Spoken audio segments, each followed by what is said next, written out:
쫌생아, 오늘 너 죽고 나 죽자. 친척 10명이 모인 시어머니 칠순잔치에서 저는 남편의 멱살을 잡으며 소리쳤습니다. 잔치상 위에는 반찬 하나 없이 흰쌀밥만 50그릇이 줄지어 놓여 있었죠. 연봉 5억짜리 남편이 던진 돈은 고작 5만 원. 그 돈으로 제가 할 수 있는 건 밥을 짓는 것뿐이었습니다. 미쳤냐? 집안 망신을 시켜. 남편이 제 팔을 잡아 끌었고 시어머니는 뒷목을 잡고 쓰러지는 신용을 했죠. 그날 밤 남편은 차갑게 말했습니다. 내일 당장 짐 싸서 나가. 하은이는 두고. 신분증도 핸드폰도 돈도 빼앗긴 채 갇혀있던 저는 어느 금요일 밤 슬리퍼 차림으로 비상계단을 내려갔습니다. 5살 딸을 등에 업고 비닐봉지 하나만 든 채로. 그리고 그 밥 50개에서 시작된 전쟁은 누구도 예상 못한 결말이었습니다. 오늘의 사연 시작합니다. 사연 시작 전 구독과 좋아요를 눌러주시면 오늘 하루 행운이 가득할 겁니다. 새벽 3시 저는 부엌에 서 있었습니다. 밥솥 2개와 냄비 3개를 총동원해서 쌀을 씻고 또 씻었습니다. 손끝이 시렸지만 멈출 수가 없었죠. 오늘은 시어머니 칠순잔치 날이었습니다. 일주일 전 토요일 아침 준혁이 식탁 위에 지폐 한 장을 던졌습니다. 구겨진 5만 원짜리 한 장이 밥그릇 옆에 떨어졌죠. 야, 이걸로 우리 어머니 칠순상 제대로 차려내. 친척들 50명은 오니까 모자라지 않게 준비하고. 저는 그 돈을 멍하니 내려다봤습니다. 5만 원으로 50명분 한식 뷔페를 차리라는 소리였습니다. 여보, 5만 원으로 50명을 어떻게 대접해? 요새 물가가 얼만데 쌀값 대기도 빠듯해. 준혁이 귀찮다는 듯 넥타이를 획 매며 현관으로 향했습니다. 능력껏 해봐, 능력껏. 살림하는 여자가 그 정도도 계산 못해? 못하겠으면 네가 빌려서라도 하든가. 나는 모르겠고 아무튼 우리 어머니 기 안 죽게 체면만 딱 세워놔. 알았어? 현관문이 쾅 닫혔습니다. 저는 식탁 위 5만 원을 집어들었습니다. 결혼 7년 동안 이런 일은 처음이 아니었죠. 매달 30만 원으로 새 식구 살림을 꾸렸으니까요. 준혁이 나간 뒤 시어머니 박순옥이 거실 소파에 거드름을 피우며 앉아 손가락을 꼽으며 메뉴를 읊기 시작했습니다. 야, 너 잘 들어라. 잔치상에 잡채 빠지면 동네 망신이나? 불고기는 고기 좋은 놈으로 넉넉히 재우고 저는 손 많이 가도 5종류는 부쳐내야지. 과일도 구색 맞춰서 3가지는 올리고 떡도 말랑한 놈으로 두어 상자 맞춰라. 그래야 내 아들 체면이 서지 않겠냐? 어머니, 정말 죄송한데 이 돈으로는 도저히 안 돼요. 요즘 애호박 하나에 몇천 원씩 하는데 고기랑 떡까지는. 시어머니가 콧방귀를 뀌며 손을 저었습니다. 에구, 저 살림 머리 없는 것 좀 봐. 내가 너만 할 때는 이거보다 훨씬 적은 돈으로도 동네 잔치를 치렀어. 요즘 애들은 게을러서 돈만 쓸 줄 알지 아낄 줄을 몰라요. 잔말 말고 시키는 대로 해. 저는 입을 다물었습니다. 7년 동안 그래왔으니까요. 시어머니 앞에서 제 말이 끝까지 간 적은 한 번도 없었습니다. 잔치 전날 밤 저는 5만 원을 쥐고 대형마트 폐점 시간에 맞춰 할인 코너를 돌았습니다. 쌀 한 포대와 계란 한 판을 카트에 넣자 이미 4만 원이 넘었죠. 반찬 재료가 놓인 코너 앞에서 한참을 서성이다가 결국 하나도 담지 못하고 쌀만 들고 계산대로 갔습니다. 계산원이 쌀 포대를 찍으며 올려다 봤지만 저는 고개를 숙인 채 카드를 내밀었습니다. 그래서 새벽 3시 저는 쌀밥만 짓고 있었습니다. 냉장고에 남아있던 김치 반 포기와 계란 몇 알로 반찬을 만들어 봤지만 50명분에는 어림도 없었죠. 흰쌀밥을 고봉으로 수북하게 담은 그릇 50개가 식탁과 거실 바닥 위에 줄지어 놓였습니다. 오전 11시 친척들이 하나둘 도착했습니다. 시어머니의 큰언니 뻘 되는 친척 어른이 잔치상을 보더니 눈이 휘둥그레졌습니다. 아니 순호가 이게 대체 뭐다냐? 상 위에 웬 허연 밥그릇만 이렇게 줄을 서 있어? 반찬은 어디 가고 맹밥만 있는 게야? 웅성거림이 순식간에 퍼졌습니다. 시어머니가 잔치상 앞으로 다가오더니 뒷목을 잡고 비틀거렸습니다. 아이고, 아이고, 내 팔자야. 이 맹랑한 년이 내 칠순을 아주 망쳐놓으려고 작정을 했구나. 동네 사람들, 이것 좀 보세요. 며느리가 시어머니 칠순에 밥만 덩그러니 내놨어요. 준혁이 성큼성큼 다가오더니 제 팔을 부러뜨릴 듯 거칠게 잡아 끌었습니다. 야, 너 제정신이야? 미쳤어? 친척들 다 보는 앞에서 지금 나 엿먹이겠다는 거야 뭐야? 그 순간 뭔가가 끊어졌습니다. 7년 동안 꾹꾹 눌러왔던 것이 한꺼번에 올라왔죠. 저는 준혁의 손을 세차게 뿌리쳤습니다. 그래, 나 미쳤다. 야, 이 나쁜 놈아. 네가 5만 원 던져주면서 50명 먹을 뷔페 차리라며 5만 원으로 쌀 사고 나니까 10원짜리 하나 안 남더라. 이 구두쇠 쫌생아, 네가 사람이야? 오늘 너 죽고 나 죽자. 거실이 물을 끼얹은 듯 조용해졌습니다. 친척 10명의 시선이 준혁에게 화살처럼 쏠렸죠. 준혁의 얼굴이 대추빛처럼 시뻘겋게 달아올랐습니다. 큰언니 뻘 친척의 남편이 기가 찬다는 듯 준혁에게 물었습니다. 준혁아, 자네 제정신인가? 요새 5만 원이면 둘이 가서 고기 한 판 먹기도 힘든 돈인데 그걸로 50명 잔치를 하라고? 자네 대체 마누라한테 생활비를 얼마나 주길래 애를 이 지경으로 만들어? 준혁은 입만 벙긋거릴 뿐 대답하지 못했습니다. 제 팔을 다시 잡아 끌고 안방으로 들어가 문을 쾅 잠갔죠. 너 미쳤지? 집안 망신을 시켜도 정도가 있지. 당장 내일 짐 싸서 나가. 하은이는 절대 못 주니까 몸만 나가라고. 거실에서 신우이 서윤이 급하게 어딘가에 전화하는 소리가 들렸습니다. 여보세요? 거기 출장 뷔페죠? 지금 당장 50인분 배달 안 돼요? 돈은 얼마든지 줄 테니까 제발 빨리 좀 와주세요. 저는 잠긴 문에 등을 기대고 서서 이 결혼이 끝났다는 걸 처음으로 느꼈습니다. 그날 밤 잔치가 파하고 친척들이 모두 떠났습니다. 시어머니는 자기 방에서 서윤에게 전화로 소리를 질렀죠. 서윤아, 내 말 좀 들어봐라. 저 망할 년을 당장 내쫓아야지. 내가 분해서 잠이 안 온다. 어디서 배워먹은 버릇이야? 시어머니 잔칫날에 밥그릇만 내밀다니 천벌을 받을 년 같으니라고. 저는 작은 방으로 갔습니다. 하은이가 이불을 머리 끝까지 뒤집어 쓴 채 웅크리고 있었습니다. 이불 밑에서 꺽꺽거리는 작은 흐느낌이 새어나왔죠. 저는 이불을 걷고 아이를 안았습니다. 5살짜리 아이의 작은 몸이 사시나무 떨듯 바들바들 떨고 있었습니다. 저도 하은이를 껴안은 채 소리 없이 울었습니다. 하은이를 재우고 어두운 방에서 천장을 바라봤습니다. 26살의 제가 떠올랐죠. 식품 영양학과를 졸업하고 작은 한식당에서 주방 보조로 일하던 때였습니다. 언젠가 내 가게를 열겠다고 냉장고 문에 메모를 붙여놓았던 시절이었죠. 그 식당의 레지던트였던 준혁이 자주 왔습니다. 진수 씨, 당신이 해주는 밥이 세상에서 제일 맛있어.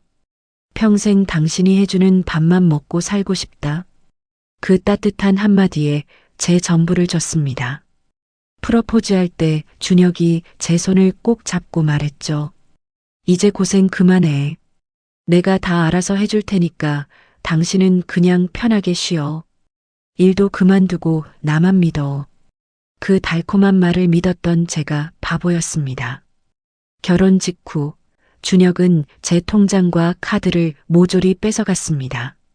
당신은 경제관념이 없잖아.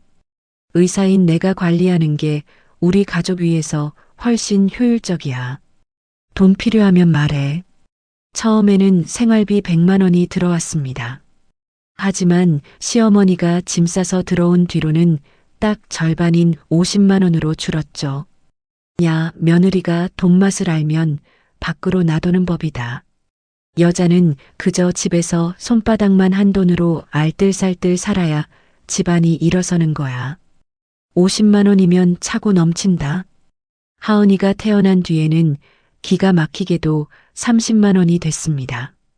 애 기저귀 값이랑 분유는 내가 인터넷으로 최저가 골라서 따로 사줄게. 그러니까 밥값은 30만 원 안으로 해결해. 알았지? 저는 그때마다 바보같이 고개를 숙였습니다. 한 번도 큰 소리 내서 반항하지 못한 제가 결국 오늘의 이 비참한 참극을 만든 거라고 스스로를 탓했습니다. 하은이가 잠든 것을 확인하고 옷장 깊숙이 손을 넣었습니다. 구멍난 양말 뭉치 속에 몰래 숨겨둔 비상금 봉투를 꺼냈죠. 떨리는 손으로 세어보니 딱 23만 원이었습니다. 3년 동안 시어머니 감시를 피해 재래시장에 장 보러 갔을 때 영수증 없는 좌판 할머니들에게 깎아달라 소리도 못하면서 100원, 200원씩 피눈물 나게 아껴서 모은 돈이었습니다. 대형마트에서는 시어머니가 영수증 품목 하나하나를 돋보기로 들여다보며 잔돈까지 다 챙겨갔지만 시장 바닥에서는 그 눈길을 간신히 피할 수 있었죠. 친정어머니에게 전화를 걸어봤습니다. 3년 전 시어머니가 친정 식구들이 우리 아들 등골 빼먹으려 한다며 억지로 인연을 끊게 만든 뒤로 어머니의 번호는 바뀌어 있었습니다. 신호음 대신 지금 거신 번호는 없는 번호입니다라는 차가운 안내 멘트만 가슴을 후벼 팠습니다. 어머니가 몇 년 전 무릎 수술로 요양병원에 입원하면서 살던 집 전화도 정리했다는 풍문만 떠올랐습니다. 다음 날 아침 준혁이 어제 일은 싹 잊었다는 듯 뻔뻔하게 넥타이를 매며 말했습니다. 야, 너 오늘 중으로 어머니 앞에 가서 무릎 꿇고 싹싹 빌어. 석고대죄하라고. 그러면 내가 입원 한 번만 봐줄 테니까. 알았어? 시어머니가 거실 소파에 거드름을 피우며 팔짱을 끼고 앉아 있었습니다. 그래도 지 새끼 애미니까 내쫓지는 말거라. 짐승도 제 새끼 키우는 정은 있는 법이니 내가 참아야지 어쩌겠니. 저는 시어머니 앞에 섰습니다. 온몸이 떨리고 다리에 힘이 풀렸지만 방 안에서 엄마 하고 저를 찾는 하은이 목소리가 들렸습니다. 살기 위해 바닥에 무릎을 꿇었습니다. 시어머니가 제 머리 위에서 가소롭다는 듯 내려다보며 쐐기를 박았습니다. 빌었으니 됐다만 앞으로 반찬값 같은 건 기대도 하지 마라. 살림도 못하는 년한테 돈 주는 거 아까워 죽겠으니까 이제부터 네가 알아서 벌어서 먹이든 굶기든 해. 생활비를 아예 단 1원도 주지 않겠다는 사형 선고였습니다. 바닥을 짚은 손가락 끝에서 피가 배어 나왔지만 통증조차 느껴지지 않았습니다. 그날 저녁 배고픈 하은이가 제 치마폭을 붙잡고 늘어졌습니다. 엄마, 하은이 배고파. 맛있는 거 줘. 냉장고를 열어보니 가슴이 턱 막혔습니다. 어제 잔치 치르고 남은 누런 찬밥 몇 덩이와 김치 찌꺼기뿐이었죠. 저는 찬밥을 뭉쳐 작은 주먹밥을 만들어 하은이 고사리 같은 손에 쥐어줬습니다. 아이가 배가 고팠는지 두 손으로 주먹밥을 꼭 쥐고 허겁지겁하니 빼어 무는 모습을 보니 눈물이 앞을 가렸습니다. 저는 몰래 밖으로 나가 편의점에서 삼각김밥 2개를 샀습니다. 2,600원을 내고 돌아와서 봉투 속 돈을 다시 세어보니 이제 22만 4천 원 남았습니다. 이 지옥 같은 집에서 이대로 있다가는 저와 하은이는 천천히 굶어 죽을 것이 뻔했습니다. 그날 밤 어둠 속에서 저는 결심했습니다. 반드시 이 집을 탈출하겠다고. 다음 날 준혁이 출근하자마자 움직였습니다. 시어머니가 거실에서 TV를 보는 소리를 확인하고 작은 방으로 들어가 하은이 옷가지 두어 벌과 예방접종 수첩 그리고 제 신분증을 가방에 넣었습니다. 비상금 봉투를 가방 맨 안쪽에 밀어넣고 지퍼를 잠갔죠. 하은이 손을 잡고 현관으로 향했습니다. 어딜 가려고? 시어머니가 거실에서 일어나 현관을 막아섰습니다. TV 소리에 묻혀 발소리를 못 들었을 거라 생각했는데 시어머니의 눈은 매처럼 날카로웠죠. 하은이 어린이집에. 가방은 왜 그렇게 커? 시어머니가 제 손에서 가방을 낚아챘습니다. 지퍼를 열자 하은이 옷가지와 신분증, 비상금 봉투가 쏟아져 나왔죠. 역시 도망칠 속셈이었구나. 이것 봐라. 시어머니가 신분증과 비상금 봉투를 움켜쥐고 자기 방으로 들어가 문을 잠갔습니다. 저는 닫힌 문 앞에서 하은이 손을 잡은 채 서 있었습니다. 하은이가 고개를 들어 저를 올려다봤죠. 아이의 눈에 물기가 고여 있었습니다. 1시간 뒤 시어머니가 준혁에게 전화를 걸었습니다. 야, 이것이 하은이 데리고 도망치려 했어. 빨리 와봐. 준혁이 병원에서 급히 돌아왔습니다. 현관에 들어서자마자 디지털 도어록 비밀번호부터 바꿨죠. 다시 이런 짓 하면 하은이는 영영 못 볼 줄 알아. 그러고는 제 핸드폰을 빼앗았습니다. 주머니에서 꺼내 자기 차 열쇠와 함께 주머니에 넣더니 그대로 다시 출근했죠. 신분증도 없고 전화기도 없고 돈도 없었습니다. 저는 그날부터 갇혔습니다. 그로부터 열흘 동안 저는 유령이었습니다. 새벽 6시에 일어나 아침을 차리고 빨래를 돌리고 거실을 쓸고 시어머니 점심을 올리고 간식을 내고 저녁을 준비했습니다. 매일 같은 시간에 같은 일을 반복했죠.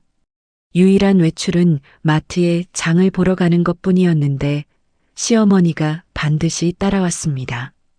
카트에 뭘 넣는지 하나하나 확인하고 계산이 끝나면 영수증을 대조한 뒤 거스름돈까지 손바닥 위에 올려놓게 했죠.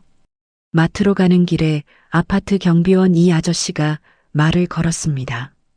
사모님, 요즘 안색이 많이 안 좋으세요. 괜찮으신 거예요?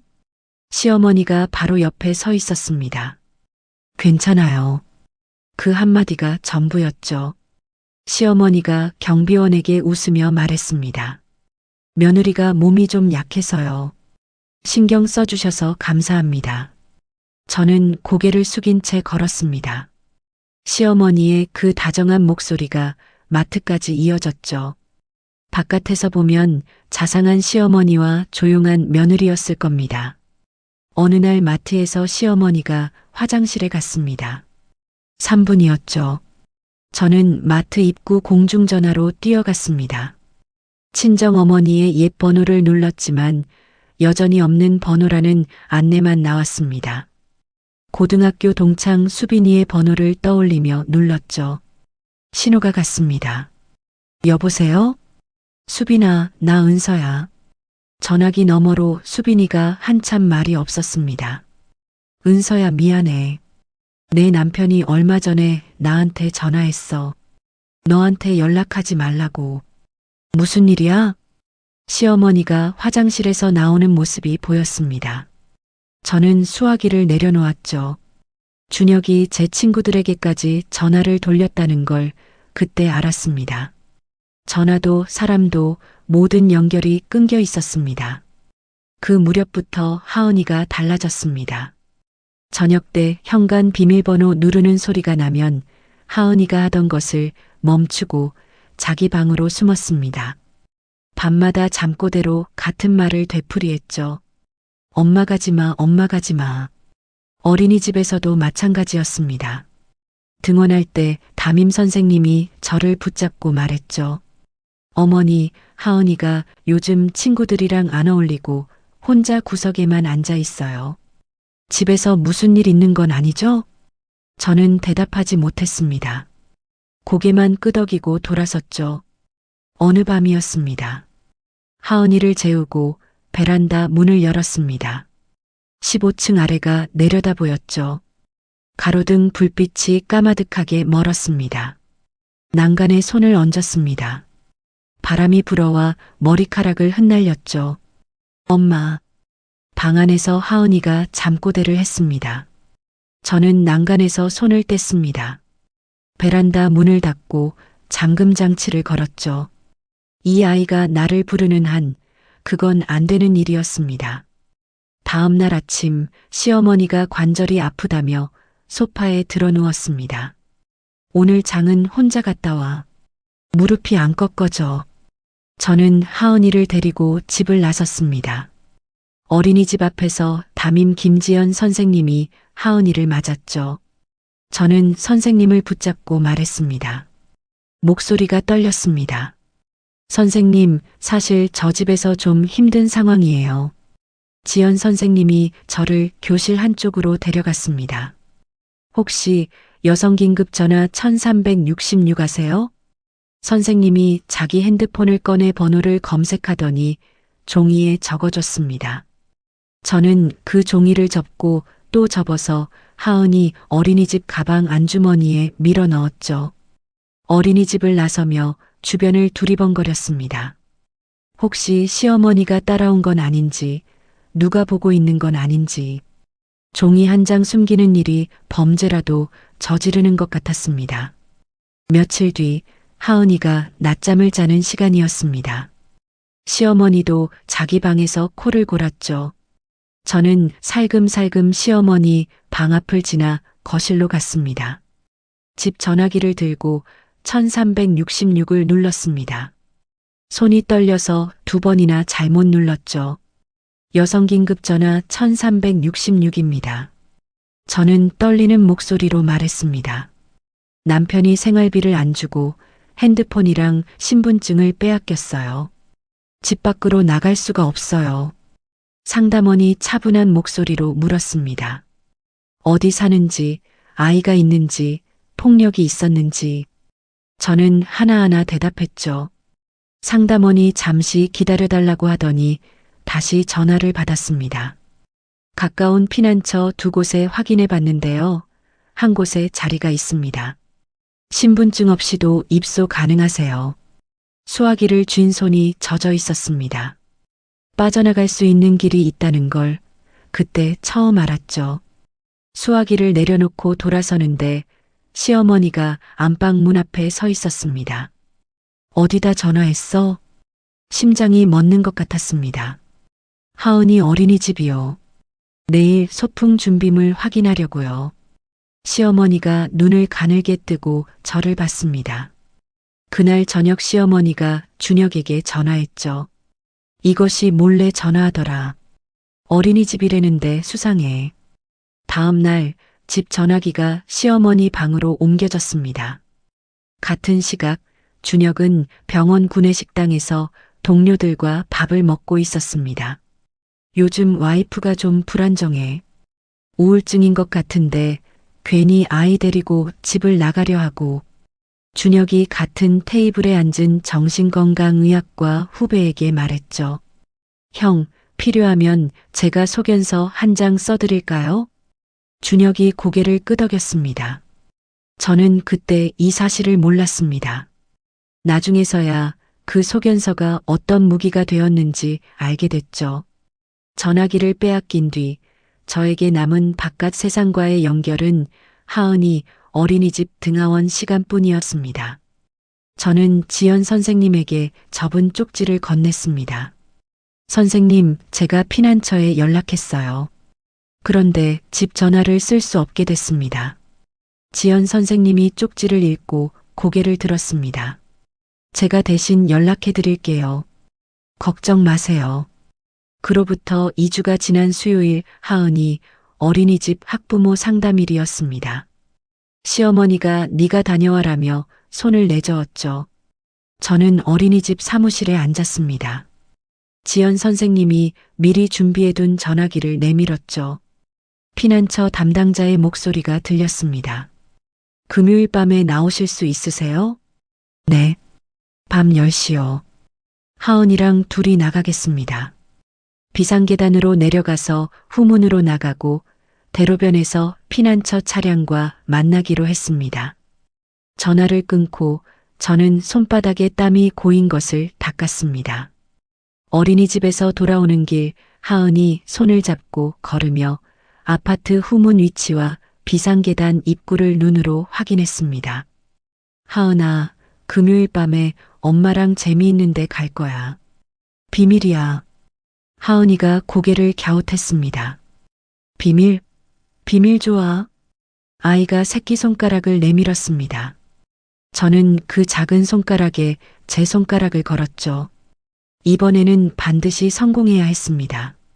실패하면 다음은 없을 테니까요. 금요일 밤 10시 시어머니가 수면제를 먹고 자기 방으로 들어간 지 1시간이 지났습니다. 저는 시어머니 방문 앞에 귀를 대고 코 고는 소리를 확인했습니다. 작은 방으로 돌아가 잠든 하은이를 조심스럽게 업었죠. 비닐봉지 하나에 하은이 옷 2벌과 예방접종 수첩만 넣었습니다. 그게 우리가 이 집에서 가져갈 수 있는 전부였습니다. 슬리퍼를 신고 현관이 아닌 베란다 쪽 비상문으로 향했습니다. 비상계단 문을 열자 찬 바람이 밀려왔죠. 하은이가 잠결에 움찔했지만 깨지는 않았습니다. 15층에서 1층까지 콘크리트 계단을 한 칸 한 칸 내려갔습니다. 슬리퍼가 바닥에 닿을 때마다 찰싹거리는 소리가 새벽 계단통에 울렸죠. 심장이 터질 것 같았습니다. 1층 로비에 도착했을 때 소파에 누군가 앉아 있었습니다. 저는 멈춰섰죠. 서윤이었습니다.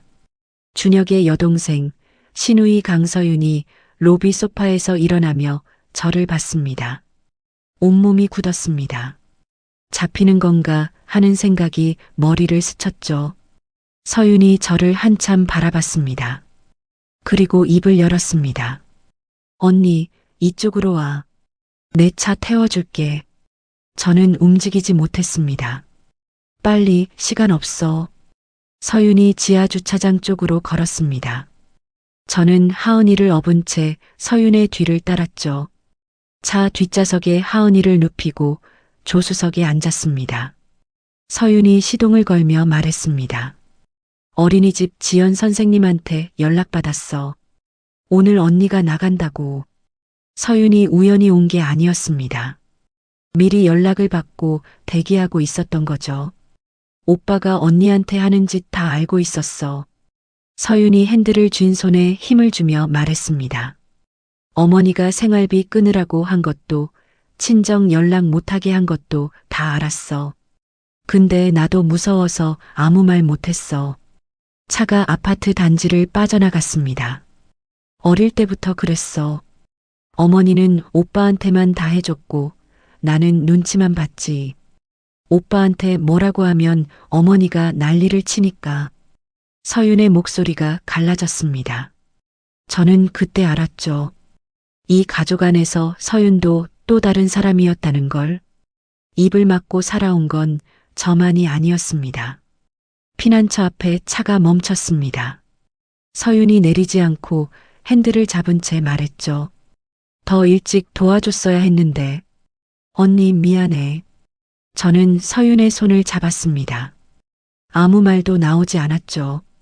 피난처 입구에서 상담원이 기다리고 있었습니다. 이윤서 씨 맞으시죠? 안전합니다. 여기서는 괜찮아요. 저는 하은이를 안고 피난처 안으로 들어갔습니다. 문이 닫히는 소리를 들었습니다. 그 소리가 얼마나 크게 느껴졌는지 모릅니다. 7년 만에 처음으로 누군가가 괜찮다고 말해주는 곳에 발을 디뎠습니다. 하은이를 재우고 피난처에서 받은 임시 핸드폰을 켰습니다. 시어머니가 새벽에 빈 방을 발견한 모양이었죠. 준혁에게서 12통의 부재중 전화가 와 있었습니다. 문자도 있었습니다.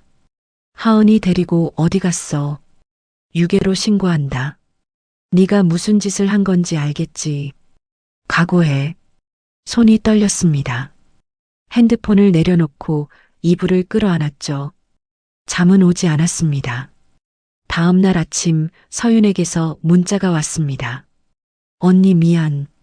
당분간 연락 못할 것 같아. 시어머니가 서윤에게 전화했다고 했습니다. 네가 도왔지? 네가 가족을 배신한 거야. 아버지 산소에 맹세해. 서윤이 시어머니에게 그런 소리를 들었다는 거죠. 저 때문에 서윤까지 궁지에 몰린 겁니다. 미안함과 불안이 뒤섞여서 종일 아무것도 할 수가 없었습니다. 피난처 생활 3일째 소장님이 저를 상담실로 안내했습니다. 법률 상담해 주실 분이 오셨어요. 상담실 문을 열자 50대 중반의 여자분이 서류 가방을 옆에 놓고 앉아 있었습니다. 정도윤 전직 변호사이자 여성자활센터를 운영하는 분이었죠. 도윤 선생님이 메모장을 꺼내며 말했습니다. 천천히 말씀해 주세요. 다 듣고 나서 정리할게요. 저는 처음부터 이야기했습니다. 결혼 직후 통장을 빼앗긴 일, 생활비가 30만 원으로 줄어든 일, 친정과 연락이 끊긴 일, 칠순잔치에 5만 원을 받은 일. 20분 동안 쉬지 않고 말했죠. 도윤 선생님은 한마디도 끊지 않고 메모장에 적었습니다. 제 이야기가 끝나자 펜을 내려놓고 저를 똑바로 봤습니다. 은서 씨, 남편분이 한 건 경제적 학대예요. 법으로 처벌받을 수 있는 가정폭력입니다. 저는 눈을 깜빡였습니다. 가정폭력이라는 단어가 낯설었죠. 맞은 적은 없으니까요. 때린 적은 없는데요. 때리는 것만 폭력이 아니에요. 돈을 안 주고 바깥과 연락을 끊고 신분증을 빼앗는 것도 다 폭력입니다. 증거만 확보하면 이혼도 양육권도 다 가능해요. 도윤 선생님이 메모장을 덮으며 말했습니다. 그리고 은서 씨, 이건 당신 잘못이 아닙니다. 그 한마디에 7년 동안 삼킨 것들이 한꺼번에 올라왔습니다. 저는 상담실에서 30분을 울었죠. 도윤 선생님은 물 한 잔을 건네고 기다려줬습니다. 제가 겨우 눈물을 닦자 말했습니다. 울고 나면 싸울 준비를 합시다. 그 무렵 준혁은 다른 방향으로 움직이고 있었습니다. 경찰에 신고하는 대신 지인 변호사 최연우를 통해 법원에 서류를 냈죠. 아내가 아이를 무단으로 데려갔다는 내용이었습니다. 거기에 정신건강의학과 후배가 써준 소견서를 붙였습니다. 배우자가 우울증 및 충동조절장애 양상을 보인다. 준혁은 사설 탐정까지 고용해서 피난처 위치를 추적하기 시작했습니다. 며칠 뒤 피난처 소장님이 급하게 저를 불렀습니다. 은서 씨, 건물 근처에 수상한 남자가 차 안에서 이쪽을 촬영하고 있대요. 근처 가게 주인이 알려줬어요. 도윤 선생님이 즉시 결정했습니다. 여기 더 있으면 안 돼요. 제가 운영하는 자활센터에 임시 거처가 있어요. 오늘 밤에 옮깁시다. 저는 또 하은이를 안고 차에 올랐습니다. 한밤중이었죠. 피난처에서 자활센터까지 가는 차 안에서 하은이가 잠결에 중얼거렸습니다. 엄마, 우리 또 이사야? 가슴이 찢어졌습니다. 자활센터에 도착한 첫날 도윤 선생님이 작은 열쇠를 건네며 말했습니다. 여기 주소는 등록되지 않은 곳이에요. 당분간 안전해요. 하은이를 재우고 가방을 뒤졌습니다. 하은이 옷 2벌과 예방접종 수첩. 그게 전부였죠. 신분증도 없고 돈도 없고 전화도 없었습니다. 다음 날 도윤 선생님이 저를 센터 식당으로 데려갔습니다. 여기 입소한 분들이 15명이에요. 식사를 맡아볼 생각 없어요? 이력서에 식품영양학 전공이라고 써 있던데. 부엌에 들어섰습니다.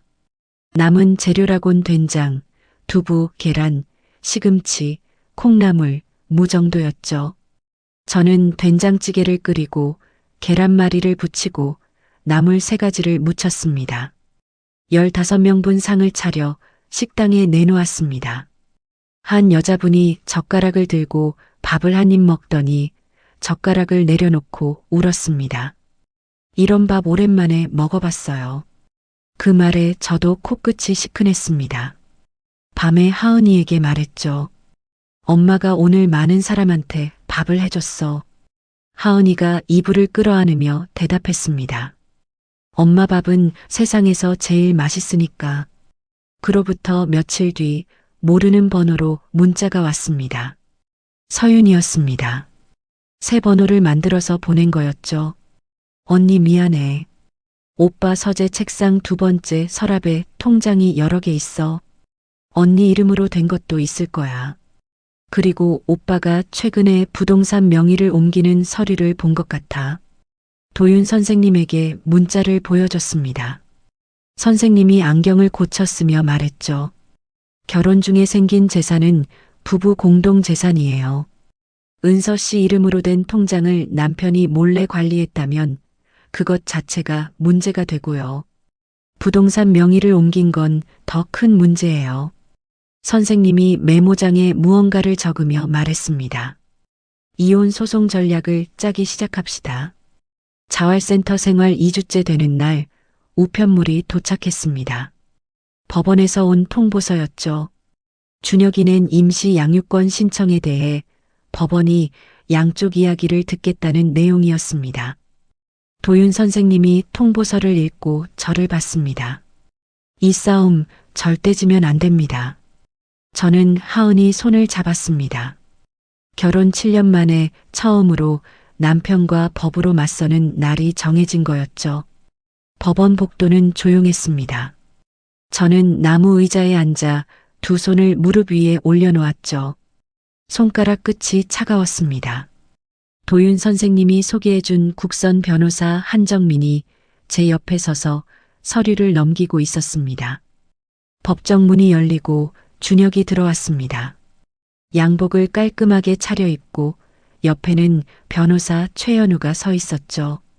준혁이 저를 한번 쳐다봤습니다. 저는 고개를 숙이지 않았습니다. 7년 동안 항상 고개를 숙였는데 그날은 숙이지 않았죠. 한정민 변호사가 먼저 말했습니다. 이은서 씨는 가정폭력 피해자로서 아이를 보호하기 위해 집을 나온 것입니다. 유기가 아닙니다. 최연우 변호사가 서류 한 장을 꺼내 들었습니다. 이은서 씨는 정신건강에 문제가 있습니다. 여기 전문의 소견서가 있습니다. 한정민 변호사가 바로 받아쳤죠. 이 소견서는 이은서 씨를 직접 진료한 적 없는 의사가 남편의 말만 듣고 쓴 겁니다. 증거로 쓸 수 없습니다. 판사가 양쪽 서류를 번갈아 읽었습니다. 시간이 얼마나 흘렀는지 모릅니다. 판사가 입을 열었죠.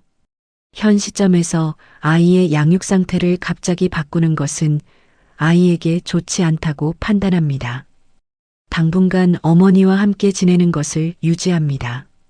다만 본격적인 재판에서 양육 환경을 자세히 조사하겠다는 단서를 붙였습니다. 저는 법원 복도로 나와 벽에 등을 기대고 주저앉았습니다. 다리에 힘이 풀렸죠. 완전히 이긴 건 아니었습니다. 하지만 하은이가 당장 제 곁에서 떨어지지 않는다는 것, 그것만으로 충분했습니다. 복도 반대편에서 준혁이 걸어왔습니다. 양복 단추를 풀며 저를 봤죠. 이번엔 네가 이긴 것 같지? 길게 보자. 준혁이 돌아서며 최연우 변호사에게 무언가를 말했습니다. 저는 그 뒷모습을 지켜봤죠. 저 사람은 절대 포기하지 않을 겁니다. 그건 본능적으로 알 수 있었습니다. 법원을 나온 지 일주일 뒤 도윤 선생님이 자활센터 안쪽 문을 열었습니다. 산업용 밥솥과 넓은 조리대가 놓인 공유 주방이었죠. 여기서 도시락 사업을 시작해보면 어때요? 센터 소속으로 시작하면 기본 수당도 나오고 저는 주방 안을 둘러봤습니다. 밥솥 위로 김이 피어오르는 모습이 떠올랐죠. 하은이가 맨날 하는 말이 생각났습니다. 엄마 밥이 세상에서 제일 맛있어. 저는 고개를 끄덕였습니다. 이름은 하은이네 밥으로 하겠습니다. 사업을 시작하기 전에 해야 할 일이 있었습니다. 도윤 선생님과 함께 주민센터에 갔죠. 신분증 재발급을 신청하고 당일 나오는 임시 신분확인서를 받았습니다. 그걸 들고 은행에 가서 내 이름으로 된 통장을 만들었죠. 창구 직원이 통장을 건넸습니다. 장고 0원. 저는 그 숫자를 한참 바라봤습니다. 결혼 7년 동안 내 이름으로 된 통장이 없었습니다. 0원이었지만 그건 처음으로 제 것이었죠. 도윤 선생님이 연결해준 자활센터 창업지원금 200만 원이 통장에 들어왔습니다. 저는 그 돈으로 쌀과 기본 식재료, 도시락 용기를 샀습니다. 하루 20개를 만들기로 했죠. 매일 아침 7시 반에 하은이를 자활센터 근처 어린이집에 데려다 줬습니다. 돌아오자마자 공유 주방에서 밥을 짓고 반찬을 만들었죠. 도시락 20개를 싸서 센터 근처 오피스 건물을 돌아다녔습니다. 수제 도시락이요. 5,000원입니다. 사무실 문을 두드릴 때마다 심장이 쿵쿵거렸습니다. 대부분 고개를 저었죠. 첫날 팔린 도시락은 3개였습니다. 남은 17개를 저녁에 하은이와 둘이 먹었죠. 내일은 더 팔리겠지. 제 입에서 나온 말이었지만 확신은 없었습니다. 2주 동안 하루 판매량이 5개에서 10개 사이를 오갔습니다. 재료비도 건지지 못하는 날이 이어졌죠. 그때 센터 근처 부동산 사무실에 시식용 도시락을 가져갔습니다.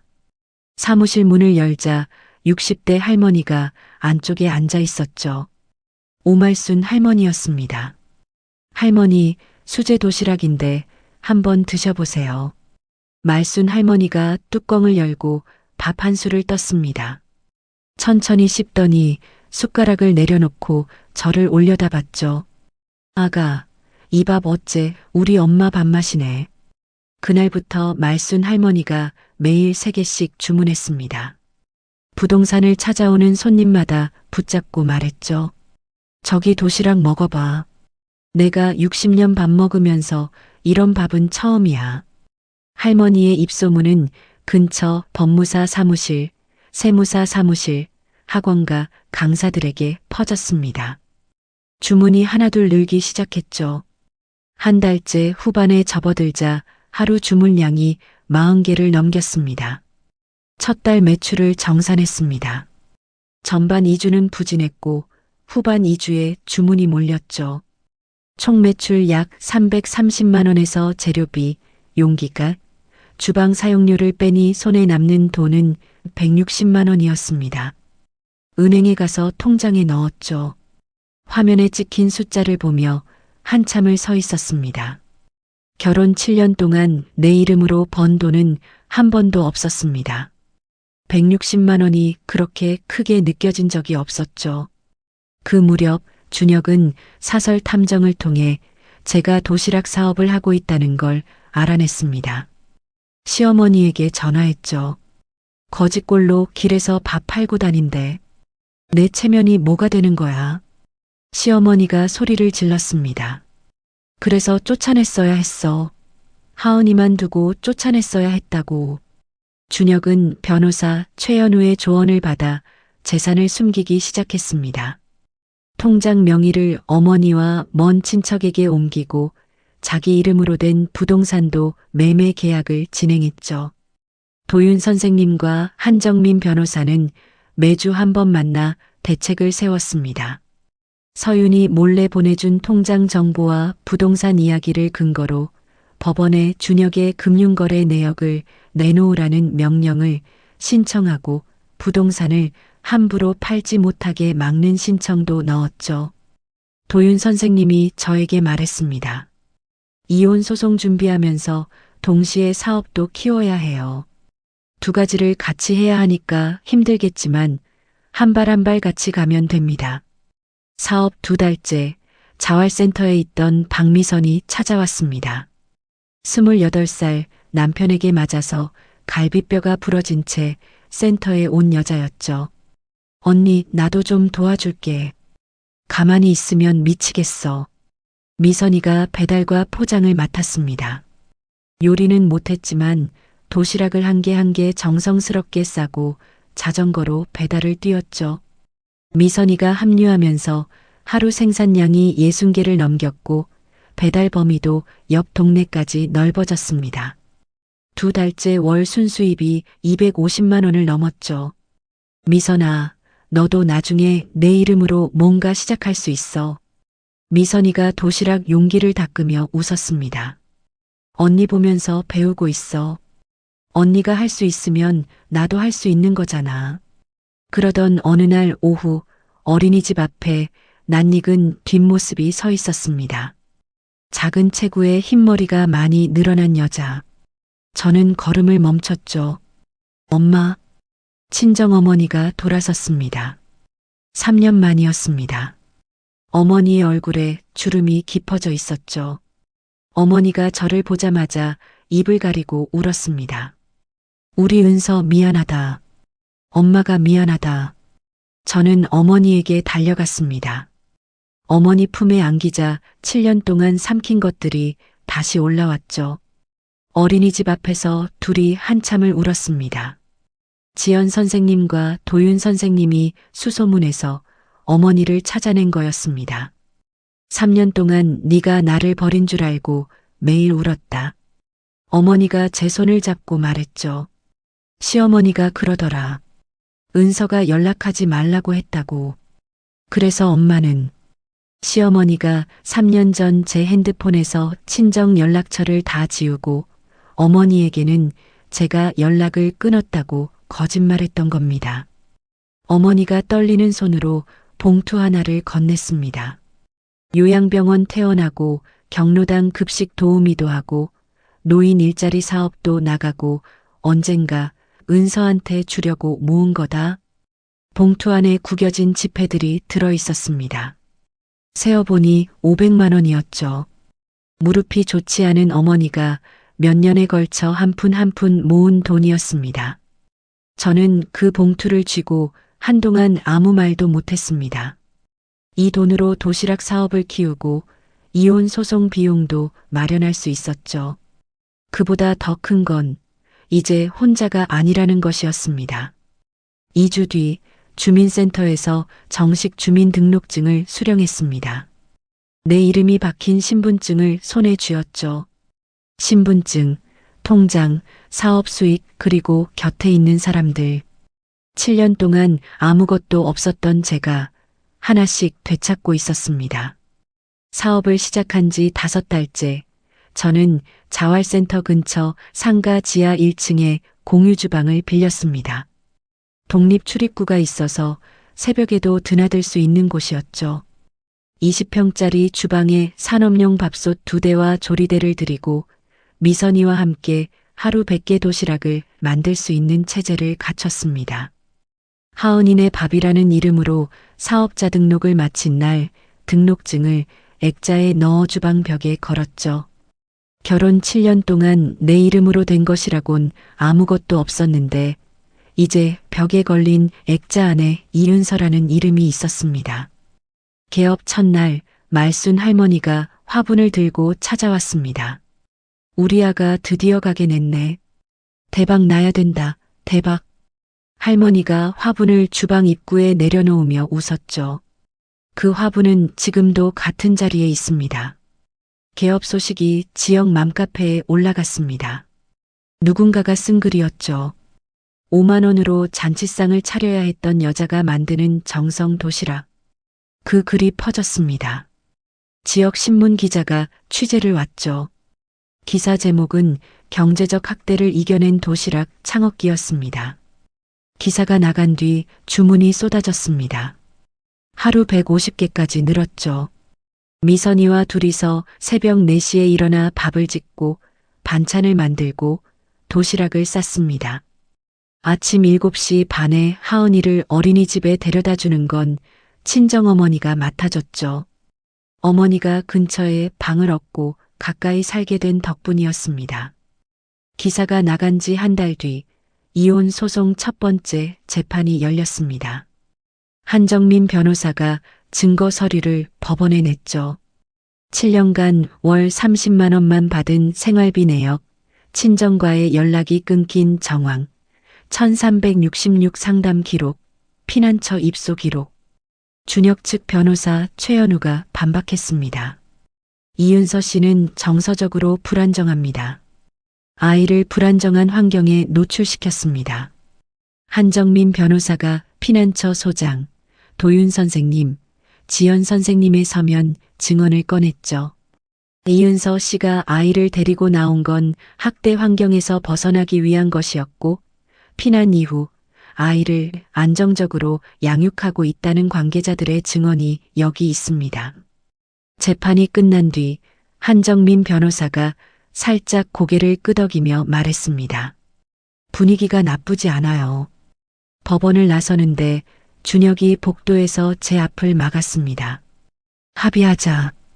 하은이만 나한테 보내면 1억 줄게.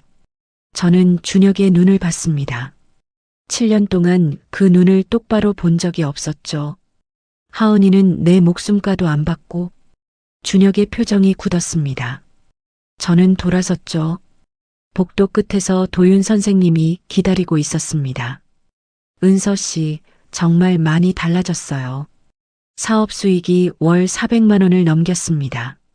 저는 자활센터를 나와 하은이와 함께 살 원룸을 구했죠.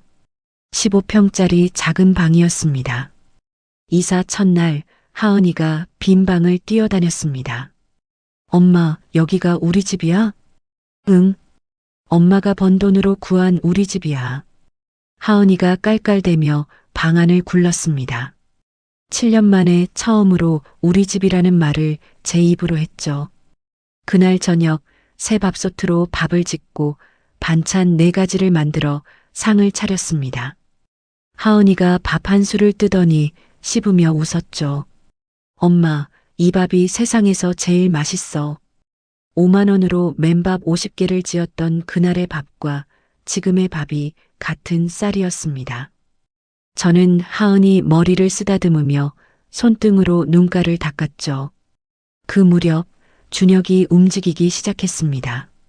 사설 탐정에게 제 사업장 주소와 납품처 목록을 알아내게 한 뒤 제3자 이름의 전화로 납품처에 하나하나 전화를 돌렸죠. 그 도시락 업체 사장이 정신적으로 좀 불안정한 사람이라고 합니다. 위생 관리에 문제가 있을 수도 있다고요. 일주일 사이에 오피스 빌딩 3곳과 학원과 납품 2곳이 계약을 끊었습니다. 하루 주문량이 150개에서 80개로 뚝 떨어졌죠. 이유를 알 수 없어서 해지한 업체를 직접 찾아갔습니다. 저희가 뭘 잘못한 게 있으면 말씀해 주세요. 담당자가 난처한 표정으로 말했습니다. 남자 목소리로 전화가 왔어요.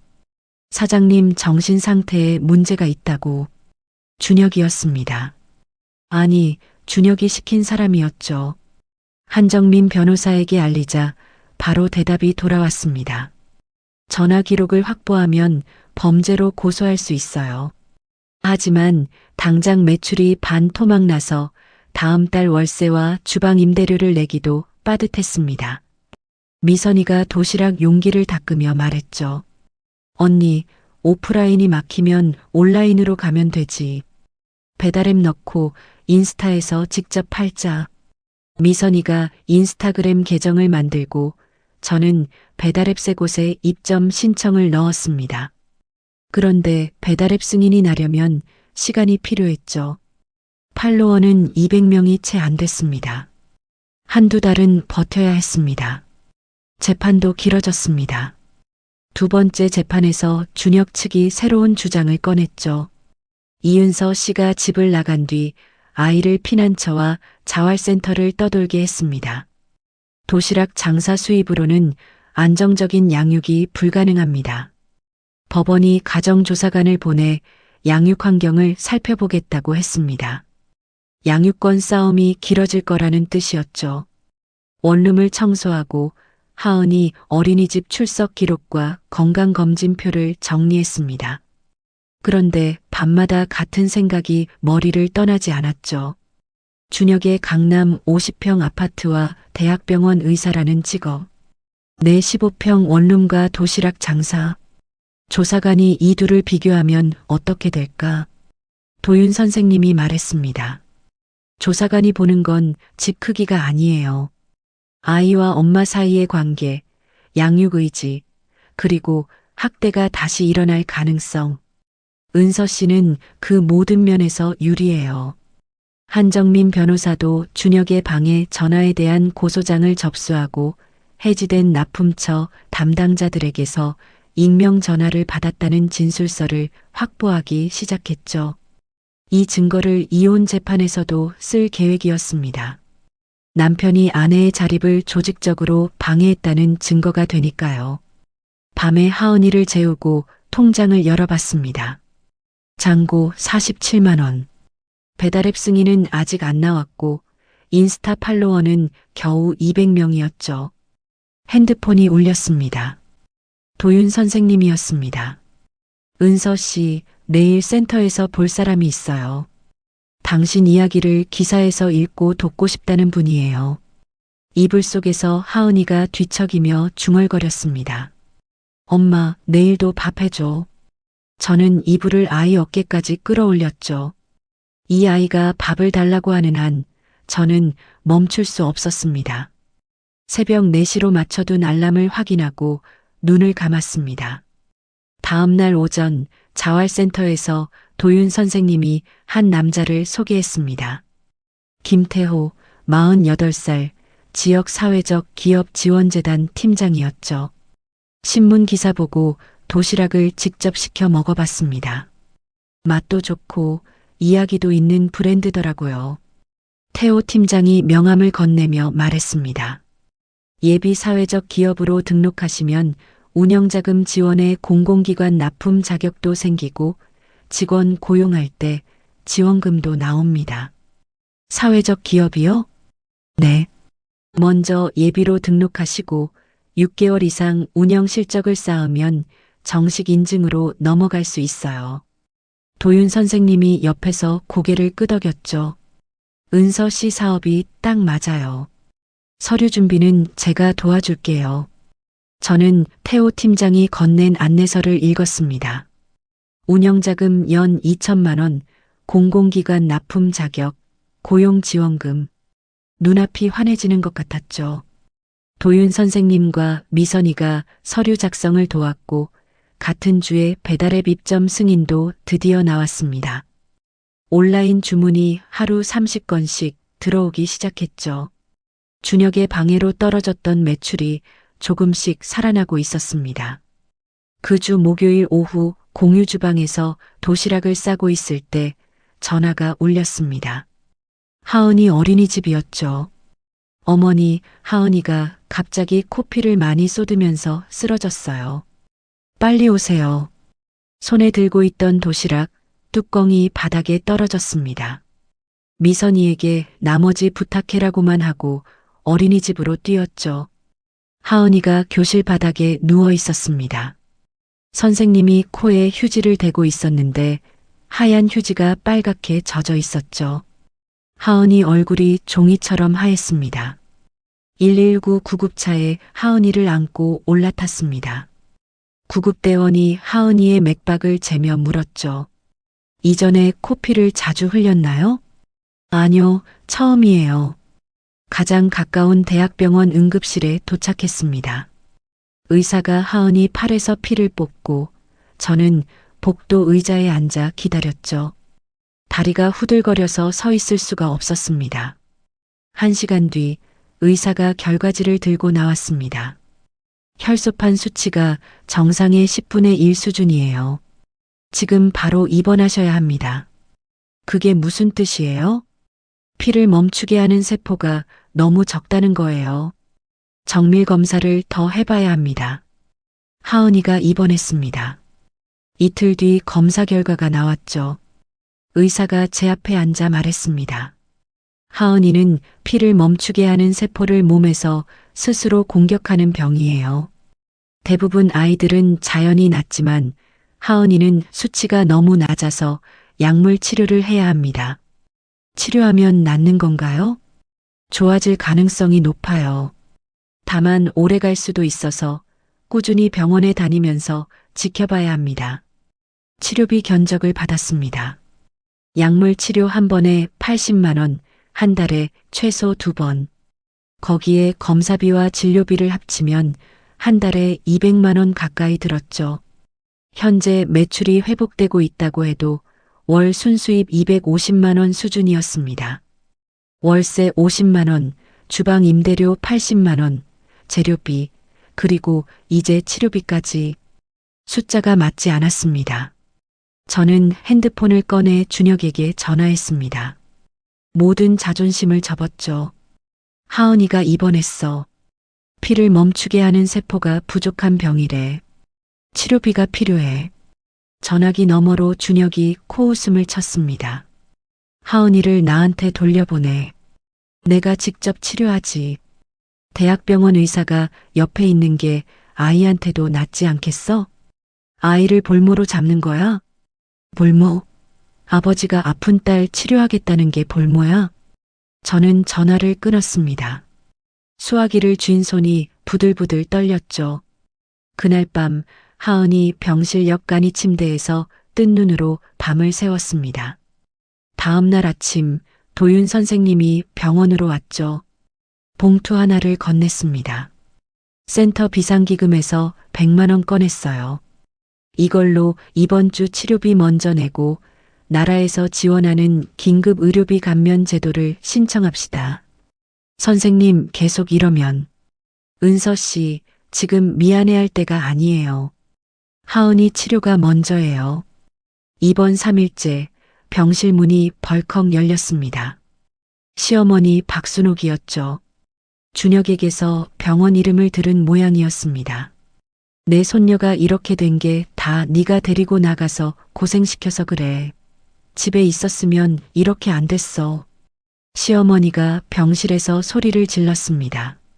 같은 병실에 있던 다른 보호자가 놀라서 일어났고 간호사가 뛰어왔죠. 경비원까지 올라왔습니다. 보호자분, 다른 환자분들도 계시니까 조용히 해주세요. 간호사가 시어머니를 복도로 안내했습니다. 저는 간호사에게 말했죠. 이분 면회를 제안해 주세요. 시어머니가 복도에서 돌아보며 눈을 부릅떴습니다. 그런데 시어머니의 눈이 빨갛게 젖어 있었죠. 아까 병실에 들어왔을 때 하은이 팔에 꽂힌 바늘을 보고 시어머니의 입술이 떨리는 걸 저는 봤습니다. 소리를 지르면서도 눈물을 흘리고 있었죠. 처음으로 저 눈물이 진짜인 것 같았습니다. 양육환경조사 날짜가 하은이 입원 기간과 겹쳤습니다. 한정민 변호사가 전화로 말했죠. 조사관에게 병원으로 와달라고 요청합시다. 하은이를 간병하는 모습을 직접 보여주는 게 오히려 좋을 수 있어요. 저는 매일 새벽에 공유 주방에서 도시락을 만들고 아침에 배달을 마친 뒤 병원으로 달려갔습니다. 친정어머니가 낮 간병을 교대해줬지만 어머니도 무릎이 좋지 않아서 오래 서 있지 못했죠. 저는 오후부터 밤까지 하은이 옆에 붙어 있다가 새벽에 다시 주방으로 갔습니다. 입원 2주째 되던 날 병원 복도에서 눈앞이 빙글빙글 돌았습니다. 벽을 짚었지만 다리에 힘이 빠지면서 바닥에 쓰러졌죠. 간호사가 달려왔습니다. 보호자분, 탈수에 영양 부족이에요. 보호자분도 쓰러지시면 안 되잖아요. 팔에 수액을 맞고 있는데 미선이가 헐레벌떡 뛰어왔습니다. 언니, 제발 나한테 좀 맡겨. 도시락은 내가 할게. 언니가 쓰러지면 하은이는 누가 지켜. 미선이가 도시락 만드는 걸 전부 맡겠다고 했습니다. 도윤 선생님도 센터 봉사자 3명을 배달에 붙였죠. 말순 할머니가 전화를 했습니다. 아가, 몸부터 추슬러. 도시락 홍보는 내가 할게. 상가 전단 돌리면 되지 뭐. 저는 병원 침대에 누워 천장을 봤습니다.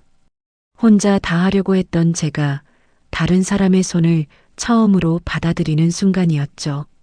하은이의 수치가 조금씩 올라가기 시작했습니다. 3만, 5만, 7만. 의사가 고개를 끄덕이며 좋아지고 있다고 했죠. 그때 서윤이 병원에 나타났습니다. 준영 몰래 3번으로 연락해서 병실을 찾아온 거였죠. 오빠한테 들키면 안 되니까 10분만. 서윤이 봉투 하나를 건넸습니다. 안에 현금 200만 원과 서류 뭉치가 들어 있었죠. 오빠 서재에서 복사해 왔어. 오빠가 해외에 숨겨둔 돈 내역이랑 어머니 이름으로 옮긴 예금, 서류, 부동산 매매 계약서. 저는 서류를 넘기며 서윤을 봤습니다. 이번엔 도망 안 칠게. 법정에서 증인으로 서줄게. 오빠가 뭐라 하든 이제 상관없어. 서윤의 눈이 단단했습니다. 예전에 피난처까지 태워다 주고 연락을 끊었던 때와는 달랐죠. 내가 7년 동안 모른 척한 값을 치를게. 며칠 뒤 준혁이 서윤의 움직임을 눈치챘습니다. 가족을 배신하면 너도 끝장이야. 아버지 유산에서 빼버린다. 서윤이 증인석에 설 수 있을지 불확실해졌습니다. 도윤 선생님, 한정민 변호사와 밤늦게 병원 카페에서 머리를 맞댔죠. 서윤 씨가 법정에 서기 전에 미리 서면으로 진술을 받아둡시다. 그리고 증인 보호 조치도 신청하고요. 한정민 변호사가 펜을 돌리며 말했습니다. 하은이가 3주 만에 퇴원했습니다. 수치가 10만까지 올라왔죠. 병원복을 벗기고 하은이가 좋아하는 분홍색 원피스를 입혔습니다. 아이를 안고 병원 정문을 나섰죠. 엄마가 반드시 지켜줄게. 한 손에는 하은이, 다른 한 손에는 서윤이 가져다 준 서류 봉투를 쥐었습니다. 이혼 재판 마지막 변론이 2주 앞이었습니다. 이 전쟁을 끝내야 하은이 치료도 우리 삶도 온전해질 수 있었죠. 재판 당일 아침 하은이를 친정어머니에게 맡기고 집을 나섰습니다. 어머니가 현관에서 하은이 손을 잡고 서 있었죠. 엄마, 어디가? 금방 올게. 할머니랑 맛있는 거 먹고 있어. 하은이가 고개를 끄덕였습니다. 저는 돌아서며 어머니를 봤죠. 어머니가 입술을 꾹 다물고 고개를 끄덕였습니다. 아무 말 없어도 알 수 있었죠. 잘하고 와라 라는 뜻이었습니다. 법정에 들어서자 반대편에 준혁이 앉아 있었습니다.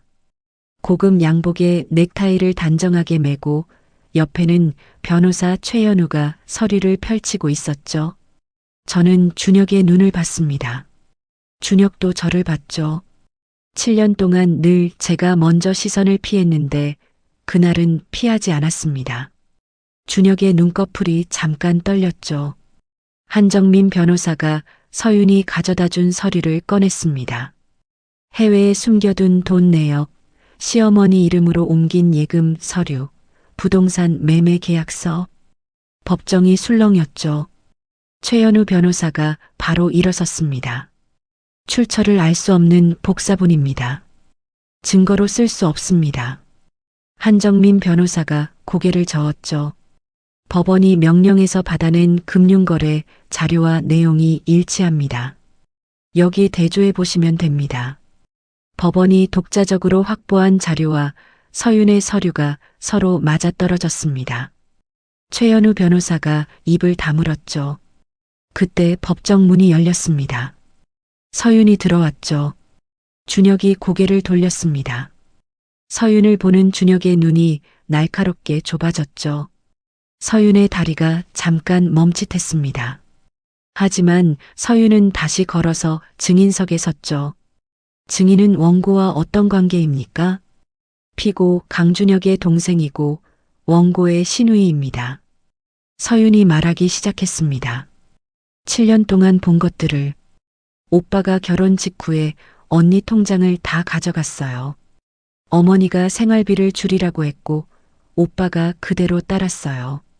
친정 연락을 끊은 것도 친구들한테 전화하지 말라고 한 것도 다 봤어요. 준혁 측 변호사가 끼어들었습니다. 가족이니까 원고 편을 드는 거 아닙니까? 서윤이 고개를 들어 최연우 변호사를 봤죠. 가족이니까 더 이상 거짓말을 못하겠는 겁니다. 서윤의 목소리는 떨리지 않았습니다. 방청석에서 도윤 선생님이 안경을 벗고 눈을 닦았죠. 미선이는 고개를 숙인 채 주먹을 쥐고 있었고 친정 어머니는 하은이를 아는 채 입술을 깨물고 있었습니다. 준혁에게 마지막 발언 기회가 주어졌습니다. 제가 가족을 위해 번 돈입니다. 아내가 살림을 제대로 못해서 제가 관리한 것뿐입니다. 재판장이 준혁을 받습니다. 연봉 5억의 수입으로 배우자에게 월 30만 원을 준 것이 정상적인 가정 운영이라고 보십니까? 준혁이 입을 열었다가 다물었습니다. 대답이 나오지 않는 것 같았죠. 제 차례가 왔습니다. 저는 일어섰죠. 결혼 7년 동안 저는 제 이름으로 된 통장이 없었습니다.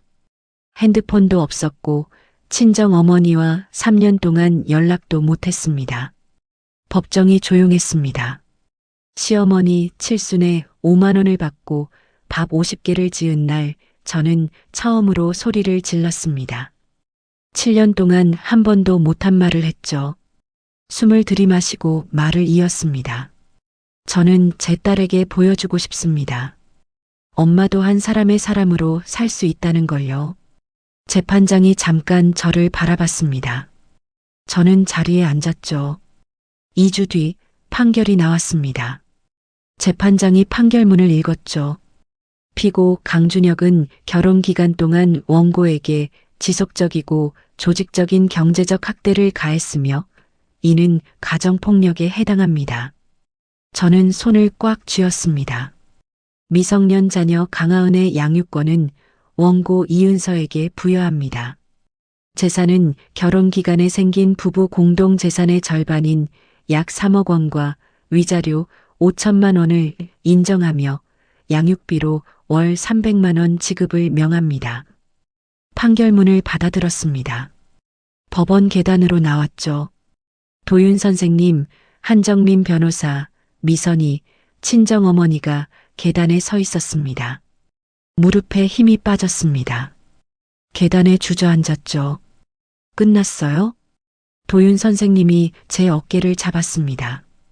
이겼어요, 은서 씨. 법원 밖에서 서윤이 기다리고 있었습니다. 담 옆에 기대어 서서 저를 보자 웃었죠. 언니 축하해. 저는 서윤에게 달려갔습니다. 서윤을 껴안았죠. 네가 아니었으면 못 이겼어. 네가 증인석에 서준 게 다 바꿨어. 서윤이 제 등을 토닥이며 말했습니다. 나도 이제 오빠한테서 벗어나려고. 언니가 먼저 보여줬으니까 나도 할 수 있을 것 같아. 한 달 뒤 서윤을 통해 시어머니의 말이 전해졌습니다. 하은이 보고 싶다. 저는 한참 아무 말도 못했죠. 전날 밤 하은이가 물었던 말이 떠올랐습니다.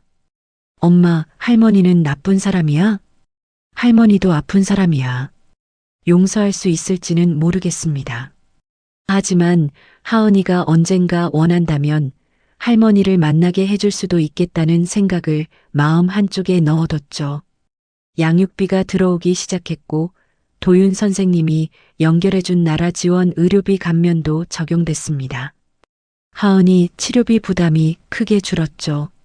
정기 검진에서 의사가 말했습니다. 수치가 15만으로 올라왔어요. 정상 범위에 안정적으로 들어와 있습니다. 경과가 아주 좋아요. 하은이가 제 옷자락을 잡아당기며 올려다 봤습니다.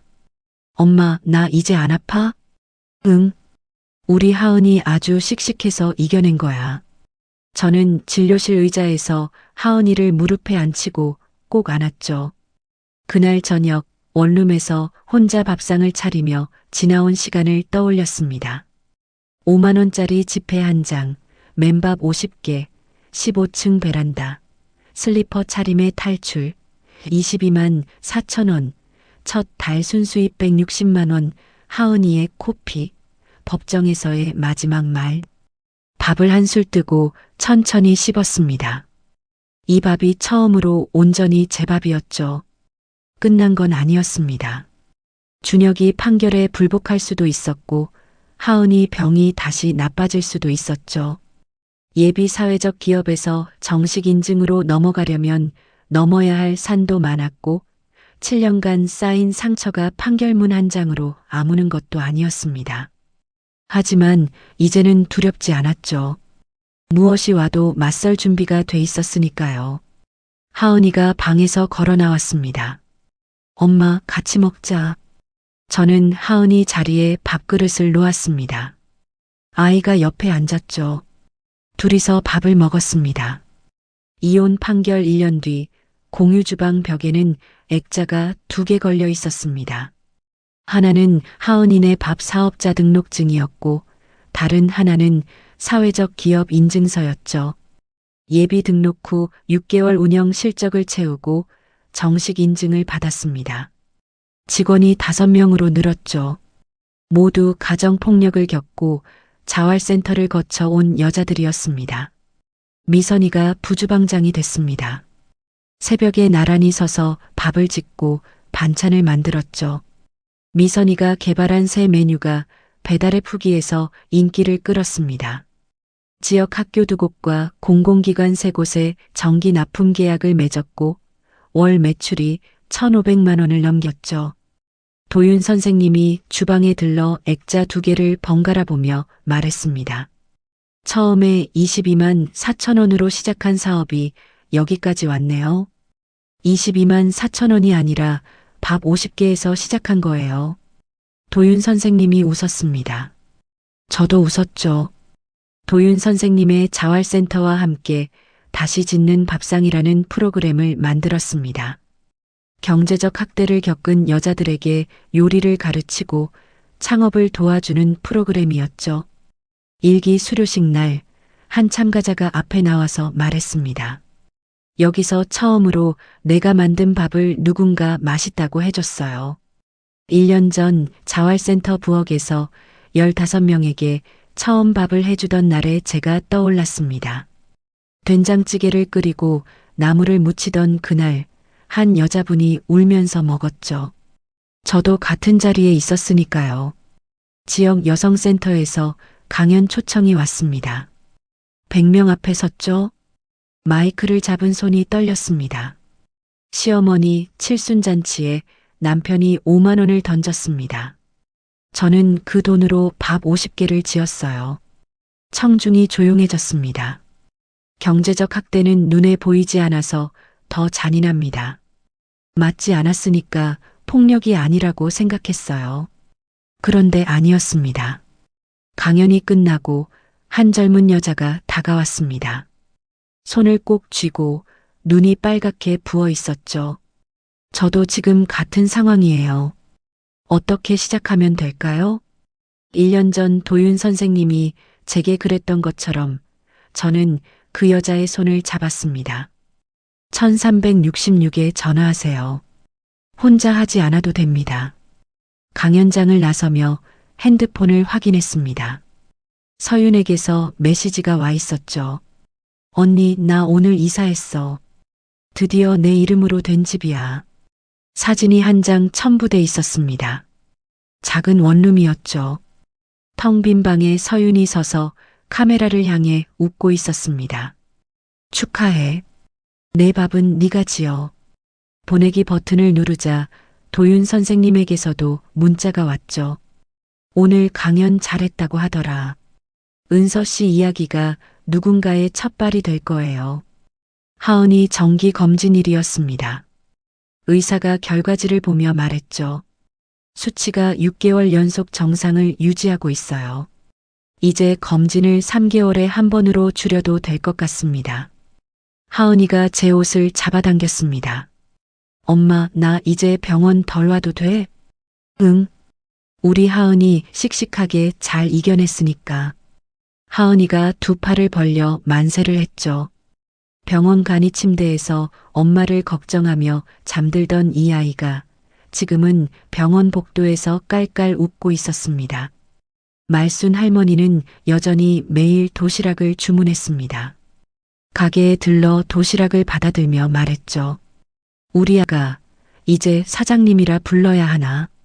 미선이는 자활센터 프로그램을 수료한 뒤 자기 이름으로 반찬 가게 창업을 준비하고 있었습니다.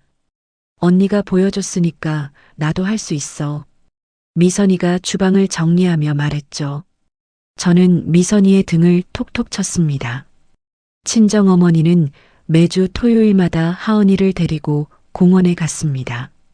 3년 동안 빼앗겼던 할머니와 손녀의 시간을 한 주 한 주 채워가고 있었죠. 공원에서 돌아온 하은이가 어머니에게 매달리며 말했습니다. 할머니, 다음에 또 가자. 어머니가 하은이 머리를 쓰다듬으며 웃었죠. 그 모습을 보면서 시어머니가 끊어놓은 3년이 얼마나 잔인했는지를 다시 한번 느꼈습니다. 강연을 마치고 집에 돌아왔습니다. 하은이와 함께 사는 작은 투룸 아파트였죠. 저녁 밥상을 차렸습니다. 밥솥을 열자 김이 피어올랐죠. 반찬 3가지를 그릇에 담아 식탁에 놓았습니다. 하은이가 방에서 뛰어나왔습니다. 손에 도화지 한 장을 들고 있었죠. 엄마, 오늘 어린이집에서 장래희망 그림 그렸어. 하은이가 도화지를 내밀었습니다. 앞치마를 두른 큰 사람 옆에 작은 사람이 서 있었죠. 큰 사람 손에는 주걱이 들려 있었고 작은 사람은 두 손을 위로 뻗고 있었습니다. 그림 위에 삐뚤빼뚤한 글씨가 적혀 있었죠. 엄마처럼 밥 만드는 사람.